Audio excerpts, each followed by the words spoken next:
नमस्कार, आप देख रहे हैं न्यूज फॉर नेशन का फेसबुक पेज लाइव और मैं हूं आपके साथ शिप्रा झा। अभी तक की बड़ी खबरों के साथ हम आपके सामने हाजिर हैं और सबसे पहले बात होगी पीएम मोदी के मन की बात। अभी जस्ट पीएम मोदी ने अपने मन की बात को खत्म किया है। इस दरमियान ये 65वां उनका प्रसारण था जिसमें वो पीएम मोदी देश से अपनी बातें जो है वो कह रहे थे और इसमें जाहिर सी बात है कि कोरोना को लेकर आज सबसे पहले उन्होंने जिक्र किया।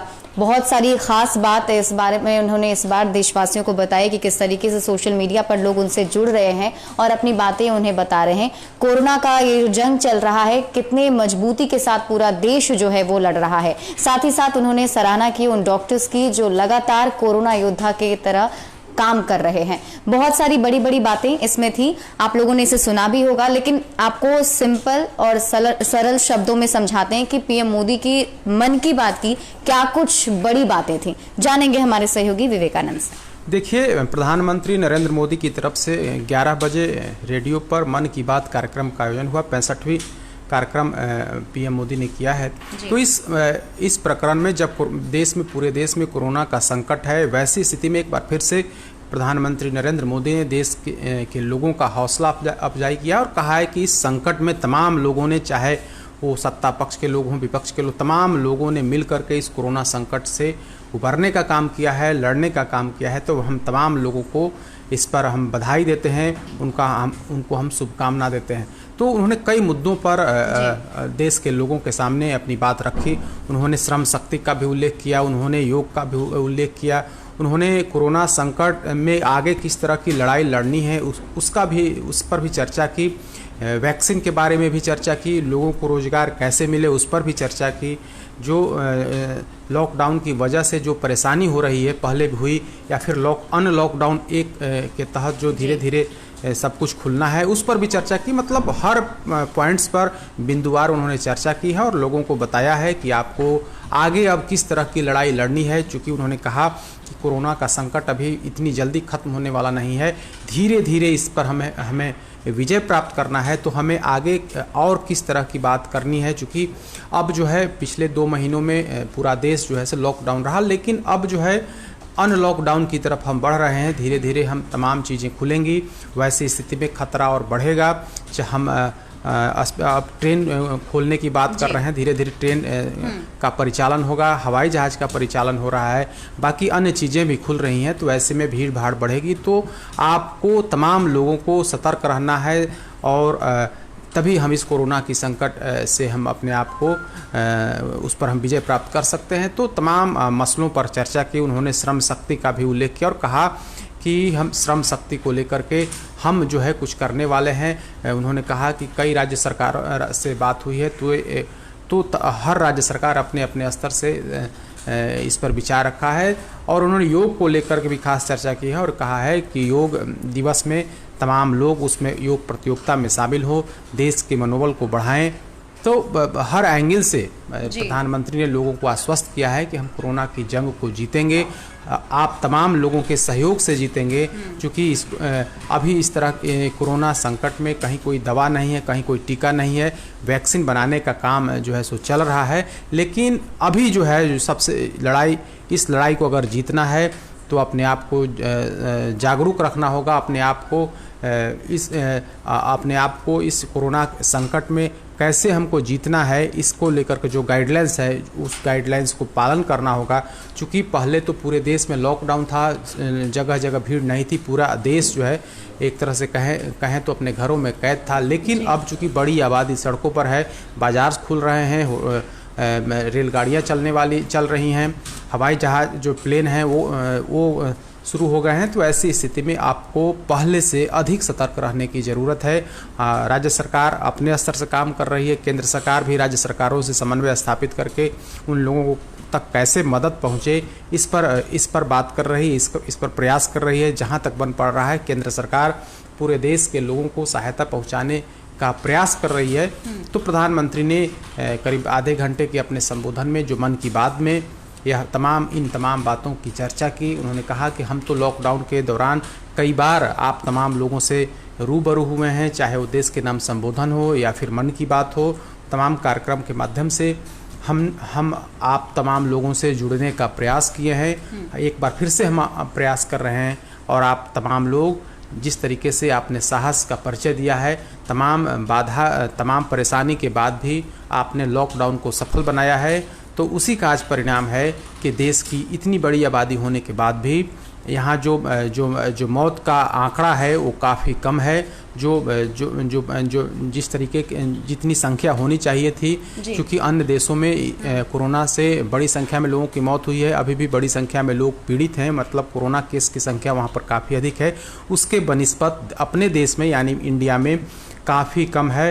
तो यह तमाम लोगों के जागरूकता का परिणाम है। तमाम लोगों ने जो लॉकडाउन का पालन किया, लॉकडाउन को फॉलो किया, जो SOP बनाए गए थे उसके तहत तमाम लोगों ने काम किया, उसी का परिणाम है कि काफ़ी कम संख्या में यहाँ पर मौतें हुई हैं या मरीज़ जो हैं वो काफ़ी कम संख्या में निकले हैं। उन्होंने दूसरे देशों का उल्लेख किया और कहा कि वहाँ पर हमसे काफ़ी कम आबादी है, बावजूद मरने वालों की संख्या हमसे 2, 3 या 4 गुना अधिक है। तो उन्होंने लोगों का मनोबल बढ़ाते हुए कहा कि आप तमाम लोग जो सरकार का जो गाइडलाइंस है उसको आप लोगों ने फॉलो किया है, आगे भी इसी तरह से फॉलो करते रहें, ताकि हम इस कोरोना संकट में इस बड़ी लड़ाई को हम पार पा सकें, उस पर हम विजय हासिल कर सकें। और इसका एक ही रास्ता है कि आप तमाम लोग जो हैं इसी तरीके से जो अब तक आपने करते आए हैं और अधिक सजगता के साथ काम करें, चूँकि बड़ी आबादी सड़कों पर निकल रही है, अनलॉकडाउन हो रहा है, इस लिहाजा आप तमाम लोग सतर्क रहें। और हमारी यही शुभकामना है कि इस सतर्कता के साथ इस लड़ाई को आप लोग जीतें। बिल्कुल। तो PM मोदी ने एक बार मन की बात करके फिर से लोगों का हौसला अफजाई किया है और ये बताने की कोशिश की है कि बड़ी मजबूती के साथ पूरे देशवासियों ने इस कोरोना के संकट की घड़ी में जंग जो है कोरोना के खिलाफ लड़ी है। और इन्होंने कंपैरिजन करके भी बताया कि अन्य देशों के मुकाबले हमारे देश में जो संख्या है वो काफ़ी कम है और कहीं ना कहीं हम इस पे थोड़े बहुत सफल जो है हो गए हैं। इसके साथ ही उन्होंने बहुत सारी टिप्स भी लोगों को दिए कि आप योग करके खुद को कैसे बचा सकते हैं कोरोना से। तो ये तमाम चीज़ें आज उन्होंने मन की बात में कही हैं। बात कर लेते हैं अब तेजस्वी यादव की, क्योंकि बिहार में बढ़ते अपराध को लेकर नेता प्रतिपक्ष तेजस्वी यादव ने साफ एक तरीके से बता दिया है कि अगर कहीं भी आपराधिक घटनाएं होंगी तो उनको बड़ी मजबूती से उठाएंगे। आज भी उन्होंने ट्वीट करके सरकार पर निशाना साधा है। क्या कुछ है पूरा मामला, जानेंगे हमारे सहयोगी रीचा से। बिल्कुल शिप्रा, तेजस्वी यादव का अटैकिंग मोड जो है वो लगातार जारी है और लगातार सरकार को घेरने की वो कोशिश कर रहे हैं हर मुद्दे पर। सिर्फ ऐसा नहीं है कि अभी आपराधिक मुद्दे पर वो ज़्यादा एक्टिव हो गए, क्योंकि अपराध बढ़ भी रहा है। पिछले 24 घंटे में 10 हत्याएं हो चुकी है, तो कहीं ना कहीं अपराध बढ़ रहा है बिहार में और उसको लेकर तेजस्वी यादव काफ़ी एक्टिव हो गए हैं। तेजस्वी यादव ने अब तो CM नीतीश को कोरोना कह दिया है। उन्होंने साफ तौर पर कह दिया है कि जिस हिसाब से हमें कोरोना दिखाई नहीं देता है, कोरोना का कहर खतरनाक है, कोरोना ने आम जीवन पर प्रभाव डाला है, वैसे ही कंडीशन बिहार में नीतीश कुमार जी का है। उन्होंने ट्वीट करके शिप्रा लिखा है, at a time of this humanitarian crisis the governance in Bihar and corona virus share a strange similarities, they both are invisible यानी दिखाई नहीं देते हैं, डेंजरस यानी कि खतरनाक है, and are playing with the lives of the people यानी कि लोगों के साथ खेल रहे हैं, लोगों के जीवन के साथ खेल रहे हैं। तो ये अब तक का सबसे बड़ा अटैक हम मानते हैं शिप्रा, कि जिस तरह से तेजस्वी लगातार सरकार पर निशाना साध रहे हैं, उनका जो नेचर हमलावर जो नेचर है वो लगातार बरस ही रहा है CM नीतीश पर। ये पहली दफा नहीं है। कोरोना ने जब से शुरुआत हुई है कोरोना की और खासकर बिहार में जब प्रवेश किया तब से ही, उस समय तेजस्वी यादव बिहार में नहीं थे, दिल्ली में थे। हालांकि विरोधी पार्टियां हमेशा ये कहती रही हैं और तंज कसती रही हैं कि दिल्ली के फार्म हाउस से बैठकर ट्वीट करना तो आसान है, क्योंकि तेजस्वी यादव ट्विटर पर काफ़ी एक्टिव दिखे। सोशल मीडिया पर, फेसबुक हो या फिर ट्विटर हो, ये दोनों मीडियम पर उन्होंने जिस तरह से सरकार को घेरने की कोशिश की है हर मुद्दे पर, वो कहीं ना कहीं सबके सामने आया है। और विरोधी पार्टी लगातार तेजस्वी पर ये प्रतिक्रिया देते रहे हैं कि अपने फार्म हाउस से बैठकर और दिल्ली से वो ज्ञान दे रहे हैं। बहुत सारी बातें कही गई है। ये भी कहा गया है कि लाश की राजनीति कर रहे हैं तेजस्वी यादव, और उनकी ये भी कहा गया है है कि बाप के नाम पर यानी लालू प्रसाद यादव के नाम पर उन्हें टिकट मिल गया और जदयू के नाम पर नीतीश कुमार के नाम पर उन्हें वोट मिल गया। तो इस तरह का पलटवार भी आया है विरोधी पार्टी सत्ता पक्ष की तरफ से तेजस्वी यादव को। लेकिन फिर भी तेजस्वी यादव जिस तरह से अभी एक्टिव दिख रहे हैं शिप्रा, खासकर आपराधिक मामलों को जिस तरह से वो उसको लेते हुए सीएम नीतीश पर हमलावर है, वो साफ तौर पर देखा जा रहा है। और आप बस ट्विटर खोलिए, ये पहला प्रीफेस है तेजस्वी यादव के ट्विटर अकाउंट का। आप देखिए कि अभी जो हाल में उन्होंने ट्वीट किया है वो सब अपराध से जुड़ा हुआ है। इसके पहले भी उन्होंने राजद नेता को जो गोली मारकर हत्या कर दी है चौसा में, उस पर उन्होंने अपनी प्रतिक्रिया दी, ट्वीट किया। उसके पहले भी कैमूर से जो खबर आई थी, आपराधिक मामला है कैमूर का, उस पर भी उन्होंने ट्वीट किया। तो इससे अंदाजा लगाया जा सकता है नौबतपुर भी वो गए थे, कल ही गए हैं इसको लेकर। तो तेजस्वी यादव इन दिनों एक्टिव तो नजर आ रहे हैं कोरोना के समय, लेकिन पहले जो उनकी एक्टिविटी थी वो थी प्रवासी मजदूरों को लेकर, प्रवासी मजदूरों को रोजगार देने को लेकर, प्रवासी मजदूर को यहाँ नहीं बुलाया जा रहा है। और वहीं बीजेपी और जेडीयू के मिनिस्टर जो कि अपने बच्चे को कोटा से लेके आ जा रहे हैं, यानी वीआईपी पासेस पर। उसके बाद कोटा कांड पर भी जमकर तेजस्वी ने नीतीश सरकार पर निशाना साधा।